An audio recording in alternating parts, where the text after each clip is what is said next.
Nama saya Taswin, alamat Palu, Sulawesi Tengah.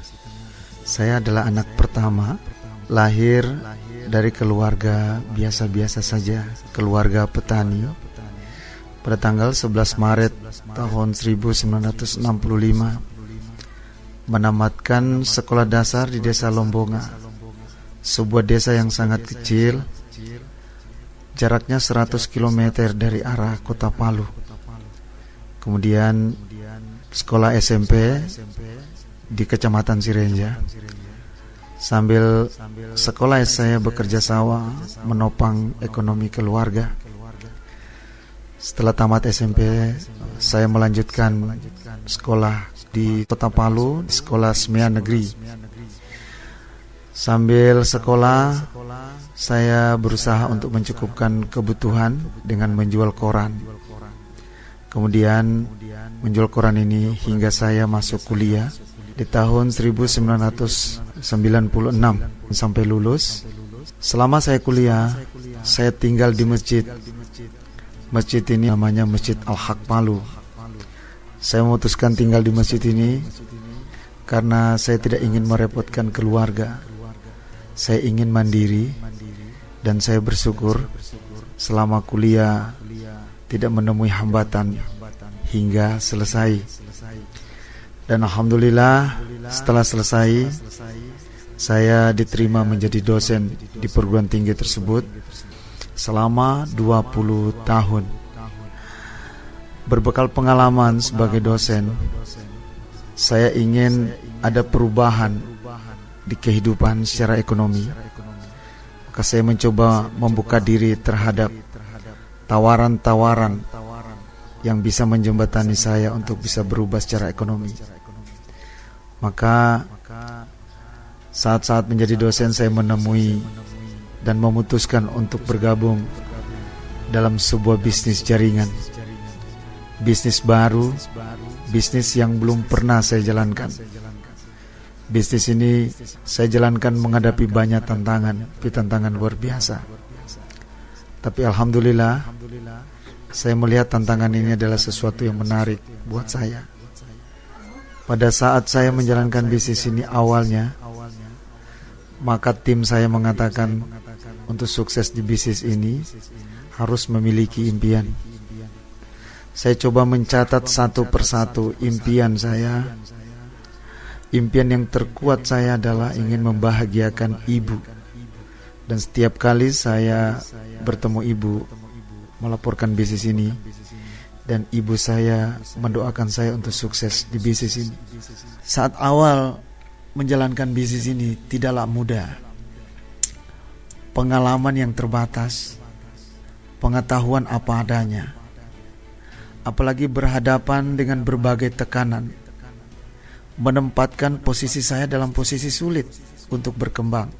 Di lingkungan kampus misalnya, teman-teman saya merasa asing dengan informasi bisnis ini, hingga mereka menjuluki saya Mr. Kalsium, karena kalsium ini adalah satu produk yang dipasarkan lewat bisnis ini.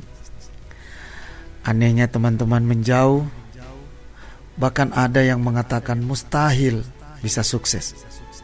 Ada yang mengatakan pembohong, penipu, dan berbagai sikap yang menyakitkan. Hari-hari saya menemui penolakan, dibohongi, hingga akhirnya dibohongi, ditolak ini adalah situasi yang membuat saya dewasa dalam berhadapan dengan orang lain menjalankan bisnis ini. Saya bersyukur bertemu kesulitan itu juga, karena dengan kesulitan-kesulitan ini membuat saya harus belajar, harus bekerja, harus bisa keluar dari kesulitan-kesulitan itu. Satu ketika saya jalan-jalan dan membeli buku, dan saya bertemu satu buku berjudul Marketing with Love. Saya menemui materi-materi yang bagus dari buku Marketing with Love. Marketing with Love ini sangat membantu saya untuk bisa sukses di bisnis ini. Saya menghargai orang lain, saya menyapa orang lain, saya menghidupkan otak-otak rekreasi dari orang yang ditemui, hingga akhirnya perlahan-lahan kesulitan itu menjadi mudah. Saya nyaris tidak menemukan lagi kesulitan dalam menjalankan bisnis ini setelah mempraktekkan apa yang ditulis dalam buku Marketing with Love. Saya bersyukur ketemu Pak Ipo Santosa. Hingga satu ketika saya juga bersyukur karena Pak Ipo Santosa membantu jaringan saya datang sebagai pembicara tentang Marketing with Love di Palu, Sulawesi Tengah. Dari seminar Marketing with Love ini terasa benar perubahan-perubahan dari sikap jaringan saya di dalam mengembangkan bisnis, di dalam mengembangkan kepribadian masing-masing. Ternyata bisnis ini adalah bisnis kepribadian. Kita bertemu dengan makin banyak orang, kita berhasil menghargai seseorang, dan akhirnya orang pun mendekat dengan kita karena kita memberikan penghargaan. Saya merasakan luar biasa buku Marketing with Love dari Pak Ipo, dan energi menjalankan bisnis ini dari buku yang kami baca dari Pak Ipo adalah kedahsyatan otak kanan. Saya melihat keajaiban-keajaiban otak kanan belum banyak dimanfaatkan oleh seseorang untuk berkembang. Dan setelah saya praktekkan di bisnis ini, bagaimana kekuatan otak kanan diungkit benar-benar menjadi ajaib, menjadi nyata dalam menjalankan bisnis ini. Hari ini saya benar-benar merasa senang dan bahagia bisa jalan-jalan dari akibat bisnis ini, bisa diundang sebagai pembicara di luar negeri. Dengan pengalaman di bisnis ini, saya bisa berbagi dengan teman-teman di Hong Kong, bisa berbagi dengan teman-teman di Singapura, di Kuala Lumpur, di Filipina, di seluruh Indonesia, di komunitas kami sudah bisa berbagi dengan pengalaman ini. Pelayanan kami dapatkan, penghargaan menjadi nikmat, karena di setiap tempat yang kami kunjungi, kami mendapatkan pelayanan yang luar biasa. Hari ini dari aspek penghasilan hampir dikatakan tidak ada masalah, karena kami sudah mampu menutupi kebutuhan-kebutuhan hari-hari. Dari bisnis ini pula kami sudah bisa membangunkan sebuah rumah yang ideal buat keluarga. Ideal jika dibandingkan dengan masa lalu yang hanya hidup di perumahan kecil, di sebuah perumahan di BTN tipe 36 yang sangat sempit.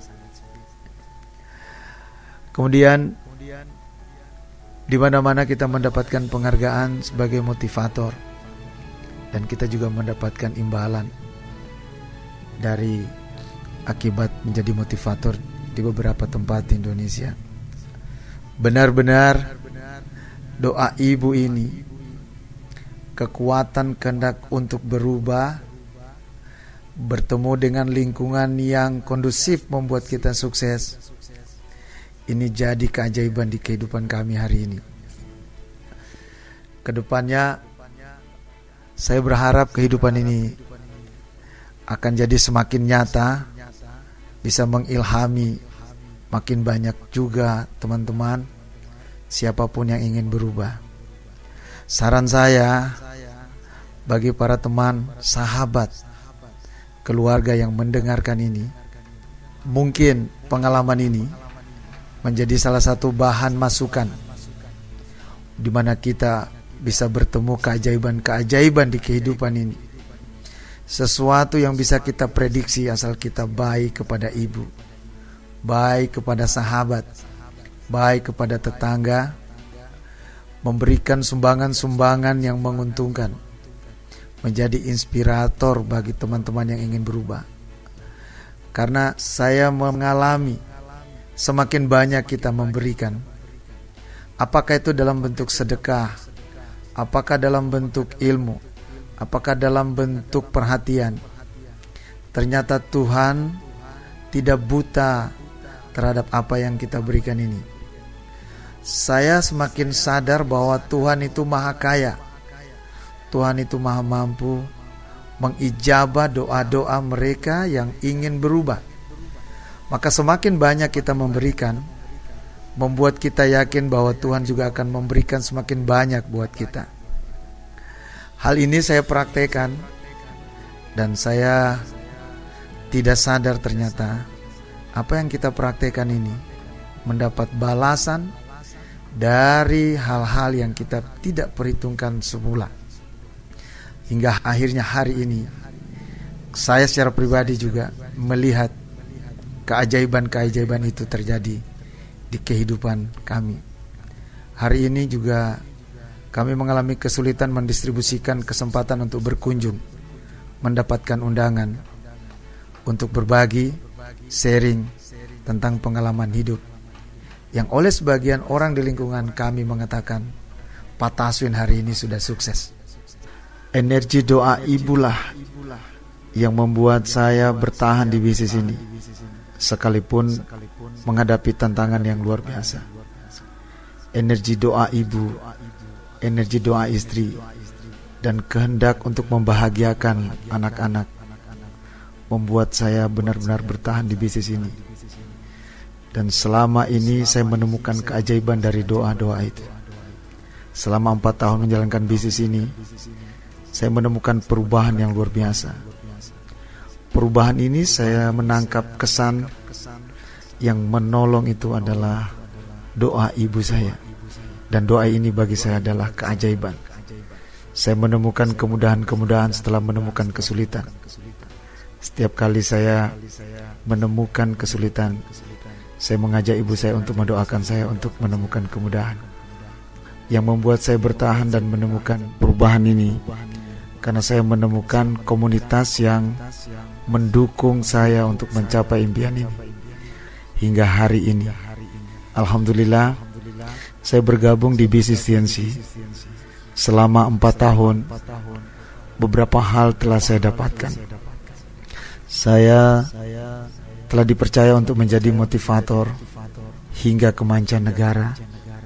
Yang kedua, dari bisnis ini saya mendapatkan reward sebuah mobil mewah BMW seri 320i tahun 2008. Yang ketiga, keajaiban yang saya dapatkan adalah kehidupan yang luar biasa terhadap keluarga saya. Saya melihat siapapun yang ingin berubah dan merasa bahagia dengan perubahan itu, hendaknya jangan mengabaikan peran seorang ibu. Ibu yang melahirkan dan merawat kita hingga kita dewasa. Saya bersyukur kepada Tuhan lahir dari seorang ibu yang memiliki perhatian yang sangat tulus, memiliki rasa cinta, memiliki integritas yang nyata.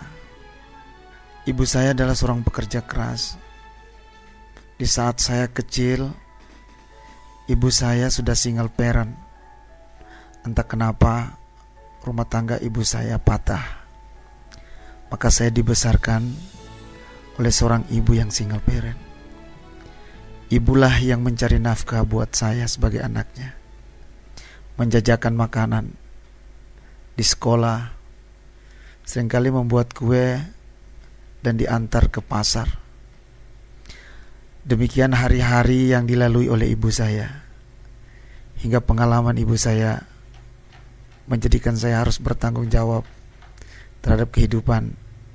Bagaimana lahir dari seorang ibu, bagaimana bisa membahagiakan ibu.